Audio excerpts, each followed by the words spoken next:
तो लगातार मतदान जारी है, लोगों में उत्साह दिख रहा है। हालांकि कुछ राज्यों में उत्साह की कमी भी एक बड़ा सवाल खड़ा कर रही है। ये तस्वीरें आप देख रहे हैं किस तरह से तमाम राज्यों में तमाम सीटों पर लोग अपने मताधिकार का इस्तेमाल कर रहे हैं। हर एक सीट की ये तस्वीर है। वैसे तो हर सीट इंपॉर्टेंट होती है आयुष, लेकिन आज भी बहुत सारे ऐसे दिग्गज चेहरे हैं जो मैदान में हैं, जिनकी फैन फॉलोइंग भी बहुत है और उन लोगों ने अपने अपने इलाकों में इस बात की अपील भी की है और उम्मीद भी की है कि लोग घर से निकलें। इसमें एक बहुत रोचक तथ्य होगा कि गुजरात में एक तरफा माहौल कहा जाता है। आज सुबह हमने प्रधानमंत्री को देखा, वहां पर वोटिंग परसेंटेज कैसा जाता है बजाय कि दूसरे राज्यों में। ये भी एक बहुत डिसाइसिव चीज होगी कंपैरिजन के लिए।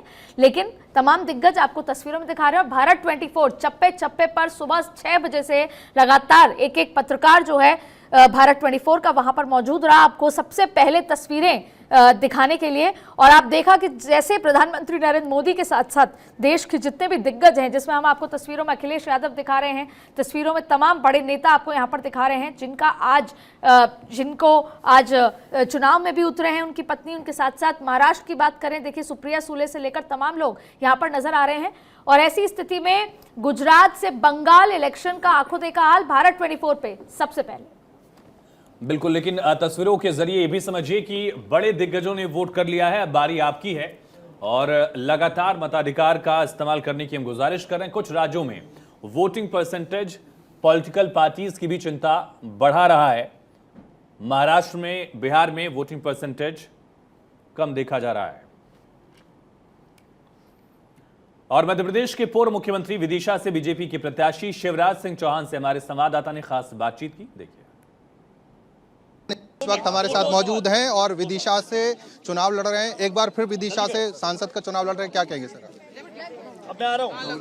पार्टी का आदेश स्वीकार, जनता का प्रेम और विश्वास प्राप्त हो रहा है और जनता का आशीर्वाद भी मिल रहा है। पूरे प्रचार में हमने देखा लाडली बहनों का आपको बहुत एक तरह से प्यार मिला, पोटलियां देखी, पैसा देखा और सवेरे 6 बजे से यहाँ भी वही देख रहे हैं। बहनों का प्यार मेरे लिए देवी का आशीर्वाद है। बहनों से मेरा रिश्ता पदों का नहीं, दिलों का है। और ये 400 पार की जो बात हो रही है, प्रधानमंत्री भी आज वोट कर रहे हैं। 400 पार करेगी बीजेपी। बिल्कुल। मैनपुरी से सपा प्रत्याशी डिंपल यादव से हमारे संवाददाता ने की खास बातचीत, सुनिए। डिंपल यादव जी हमारे साथ मौजूद हैं। मैम, पिछली बार आप भारी मार्जिन में जो है कि जीत हासिल की थी मैनपुरी से, इस बार क्या लगता है कि मैनपुरी का जनाधार क्या? मैं समझती हूँ मैनपुरी का जनाधार ऐसे सांसद, ऐसे प्रतिनिधि को चुनने के लिए है जो लोगों के लिए समर्पित भाव से काम कर सके।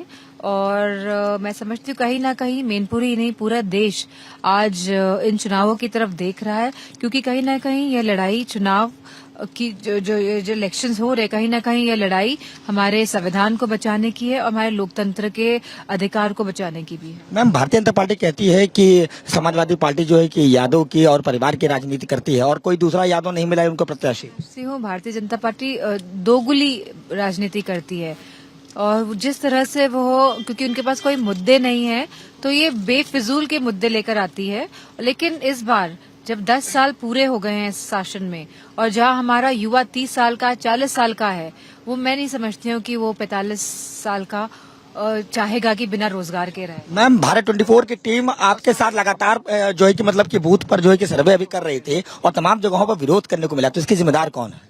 मैं समझती हूँ मौजूदा जो शासन है, प्रशासन है, कहीं ना कहीं जिस तरह ये लोग लोकतंत्र की हत्या करने में आमादा हैं, मैं समझती हूँ यही जिम्मेदार है आज के हालात के। मैनपुरी के सिटिंग सांसद डिंपल यादव जी और समाजवादी पार्टी के प्रत्याशी, इनका साफ तौर पर कहना था कि भारतीय जनता पार्टी पर जो कि तंज कसते में कहा है कि भारतीय जनता पार्टी जो है कि वो उन पे अशुद्ध भाषाओं को प्रयोग करते हुए उन्होंने कहा है कि ये दोगली सरकार है। और साथ ही साथ उन्होंने ये भी कहा है कि जो अभी बूथ पर जो कि डिंपल यादव जहां पर वो अपने बूथ पर गई थी सर्वे करने के लिए और वहां पर निरीक्षण करने के लिए गई थी, तो वहां पर तमाम जो क्षेत्र थे वहां पर क्षेत्र के लोगों में आक्रोश देखने को मिला था, विरोध करने को मिला था। इसके जिम्मेदार साफ तौर पर उन्होंने भारतीय जनता पार्टी को ठहराया है। वीडियो जर्नलिस्ट रोशन यादव के साथ अवनीश श्रीवास्तव, भारत 24 मैनपुरी।